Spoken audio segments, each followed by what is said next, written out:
What's going on, guys? JSGC here, and we are here for another Manchester City video. This time we're going to be analysing the Manchester City 2-1 victory over Newcastle United. Before we crack on with the video, I just wanted to say if you could help support my channel, subscribe, put your push notifications on, you can be notified when I have uploaded. So we're going to crack on with this analysis. Now we're going to start off with the team lineups for both sides. It was a bit of a strange lineup from Manchester City. I didn't really understand the formation, with 4 at the back, then going with 2 up top, with Sergio Aguero dropping deeper into a number 10 role. So it was more like, I was wondering if it was going to be more like a 4-4-2 or more of a 4-2-4. And in the end it looked a little bit disjointed. It was more Man City were prepared for Newcastle to sit deep. They had 5 at the back, obviously. And so Man City just wanted to pack their half with players, and it looked a bit strange. That's my opinion. But there was no Leroy Sané. He'd been dropped from the squad completely. Pep Guardiola said afterwards that Leroy Sané had been dropped, and that was it. I presume that's because of Leroy Sané's bad performance against Wolves when he came on for his late cameo. For Newcastle, they had Lacella's back. Or is that how you say his name? I hope that's how you say his name. But they didn't have any John Joe Shelby, no Manquillo, no Matt Ritchie, and also Hayden was suspended, so they weren't at their peak physical best, Newcastle, but they did go with 5 at the back, being very defensive. So start off with the game, Manchester City, they did all the hard work, and in the 8th minute they were rewarded as Newcastle, sloppy on the ball, gave the ball to Benjamin Mendy. He gave it to Raheem Sterling. He had a lot to do, twisting, turning, trying to find his feet, found a bit of space in the penalty area, managed to get a fantastic shot away, scored the goal, put Manchester City 1-0 ahead as Newcastle broken down early, which is kind of what we were hoping for. And from there, I always knew that Newcastle were going to continue to sit deep from there. To bring them out to play, you've got to go 2-0 ahead, and that's when you'll start finding the gaps. That's when the heads will start to drop. And when you don't do that, you always leave the possibility of conceding. Now, Newcastle, they remained patient, and when they finally decided to come forward, Rondo managed to hold the ball up well. Manchester City looked very disjointed at the back when they came forward, and he managed to hold the ball up well, get further into Manchester City's half. They managed to play a ball fantastically to find Yedlin, who's got acres and acres of space and full of pace, who just darted down the right, got himself into the right place at the right time. Edison saw the danger, tried to snuff it out, couldn't. He managed to get his shot away and put it into the back of the net. My opinion there, a little bit weak of a goal to concede. Benjamin Mendy caught a little bit too square, but that's what happens when you have Benjamin Mendy in the squad. I'd have played him in this game because it's a defensive side. When you're going up against teams that are very offensive and they've got good right wingers, perhaps Benjamin Mendy, either would be better to have Fabian Delph on the pitch or maybe move Benjamin Mendy further up the field. I mean, he's got a fantastic cross on him and he looks fantastic on the left, and if Leroy Sané can't find his form and Benjamin Mendy can, it's just another option there. But a weak goal to concede, and the first time that they really came forward, so a disappointing goal to concede. But 1-1, there we go. Half time, my summary was Manchester City just too static, too busy sideways passing, trying to find things, trying to make things work, and things didn't really work. And in the second half, it was much of the same. Man City got a lucky break. We ended up winning the game 2-1 on the 52nd minute. Ball just broke out to Kyle Walker. Thought, I'll take it forward, 1 touch, 2 touch. I'll just have a shot 30 yards out. Manages to find the bottom corner. Fantastic finish, and a great way for Kyle Walker to find his first Manchester City goal. Much appreciated. Gives us 10 points there from 12 points to play with. So, you know, obviously we're already starting to find out who's going to show the consistency through the Premier League season and who isn't. So I thought I'd have a look at the players' performances. Came to the conclusion, Fernandinho very sloppy on the ball. When he was at the back and he was playing it out, he was fine. When he went forward and he was trying to find passes, even simple passes, they weren't really connecting, so it weren't Fernandinho's best game. Much like Riyad Mahrez, I feel like Riyad Mahrez is trying too hard. He's trying to work things, trying to get things going. He knows that the players know that they want him to go on his left foot, so they're trying to move him onto his right. He's trying to put balls in on his right, he's trying to get it onto his left. He's just trying to make too many things happen at once. I feel like he needs a goal just to help settle him down. He's trying too hard.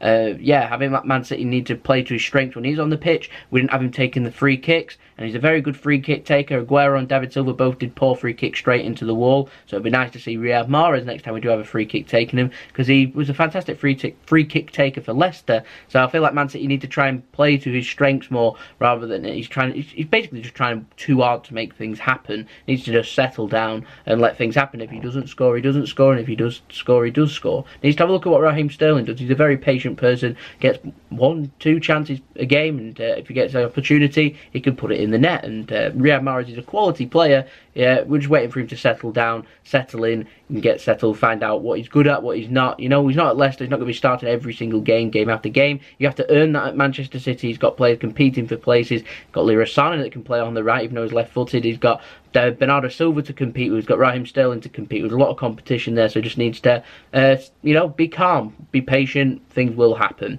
John Stones was excellent in this game. Kyle Walker, second half, absolutely phenomenal too.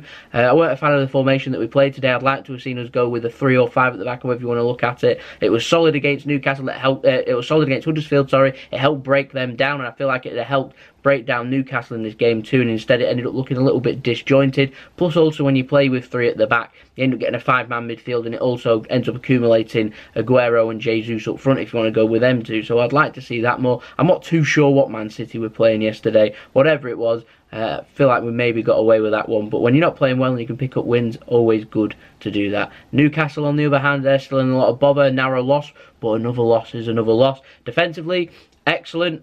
Thought they were unlucky to lose this game. They ended up losing out to a cracking goal by Kyle Walker. Maybe they just need to utilise a little bit more pace. Yedlin had acres and acres to run into. Man City play a very high line. They could have utilised his pace. Rondon was playing very well. He was holding up the ball well. I feel like they were afraid to come forward. When they did come forward, they scored a goal. But I'm sure people, the Newcastle fans, would love to see Newcastle come forward a little bit more and have a go like Wolves did last week. They weren't scared to come forward and have a go. Newcastle, on the other hand, were a little bit more conservative, holding it back, thinking, do we want to do this?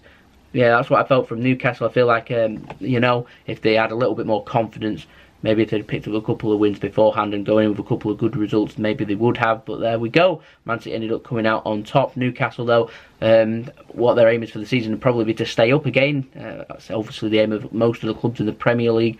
They've got a long way to go though, and they need to try and find their form and quick. But you're not going to be relegated because you lost at the Etihad. So, you know, it's the results against teams that are down there. They don't want to be playing too defensively against sides that aren't prepared to come in and be offensive. Otherwise, you're going to end up with not picking up many points. So, a lot for Newcastle to look, well, not to look forward to, but a lot of excitement there for Newcastle fans to try and build upon, because I thought they played well in this game. Now, we'll have a look at a few of the stats. I know some people don't like looking at stats. I do like looking at stats. I feel like it tells you where the game was won, where the game was lost. So Man City ended up having 78% possession. I was expecting us to have that amount of possession. In fact, 22% nearly for Newcastle.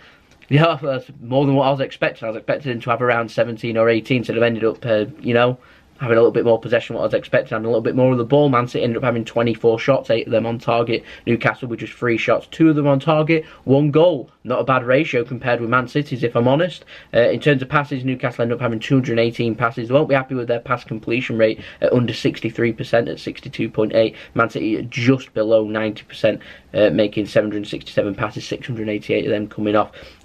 One thing that tells you is how many's in the attacking third.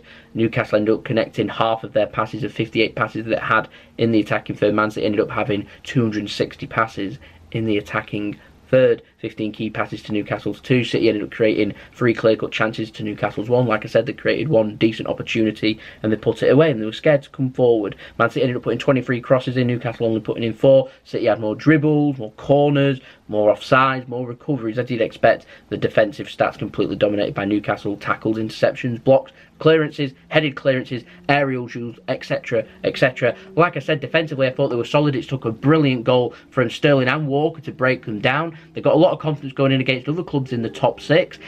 It's like I said though, it's the games that are down there for Newcastle for them to try and build upon. For Man City, we're going to our next game. We've got a home match, I think it's up against Fulham, but we've got the international break, so everyone hates the international break, me included. We've got to wait 2 weeks for the next City game, but it gives a good opportunity now for a few of our players who haven't been called up for the international matches. Quite a few of our South Americans haven't, for them to have a nice rest now for a couple of weeks, get the, you know, work on the fitness, have a little bit of a pre-season, if you get what I mean. I'm hoping Pep's not going to give them loads of time away, but actually have them working kind of on their fitness and formations and things like that, because we've not got that many players away on international duty, and if they are, they're not going too far away. And then hopefully we can hit the ground running after the international break, and we can try and win every single game. That would be fantastic. We did it last season. It is doable, Blues. But there we go. To conclude, 3 points is 3 points. That's actually what I wrote down, by the way. 3 points is 3 points. We haven't played our best. If you're not playing your best and you're winning, that's when you're on to a winner. Liverpool are capable of doing it, Spurs have been doing it, Chelsea are doing it. There's your top four right there because they're capable of doing it. Arsenal and Manchester United aren't playing too well and they're not managing to grind out them victories, whereas Man City have showed that they can. So, exciting. Take your pick, really. I mean, we'll have a better judgment at the next international break, but still, Premier League's all about consistency and all about quality, and we've shown that today, and we've shown that over the last 4 games. So, we move on. We've got the Champions League to look forward to after the international break too. So, we'll have more football videos. They won't be daily, but they'll be every day or two for you to look forward to. We'll have lots of things to discuss, so stay tuned for that one. If you're interested, make sure you subscribe with your notifications on. Let me know what you thought of this game in the comments below. Don't forget to leave a big thumbs up if you did enjoy the video, so I know that you enjoyed the video. And also, don't forget to check out my social media links. They're in the description below, along with my email. If you want to hit me with any business inquiries or any sponsorships or any videos, then you can. Feel free to email me. And also, don't forget to share the video if you did enjoy the video to help my channel grow. It's much appreciated if you could do that. And last but not least, you want to check out my second channel, JSGC Gaming, and my partner channel, Mixed, do mixology drinks. Feel free to, I'll leave the links to them at the end of the video if you want to go and check them out, like and subscribe over there. Check out my other football videos and all my other videos, vlogs, etc, etc, and I'll see you all for the next football video, which will be tomorrow, I can guarantee that. So I'll see you then. So it's been JSGC, hope you have a wonderful rest of your day. Peace. Ciao for now.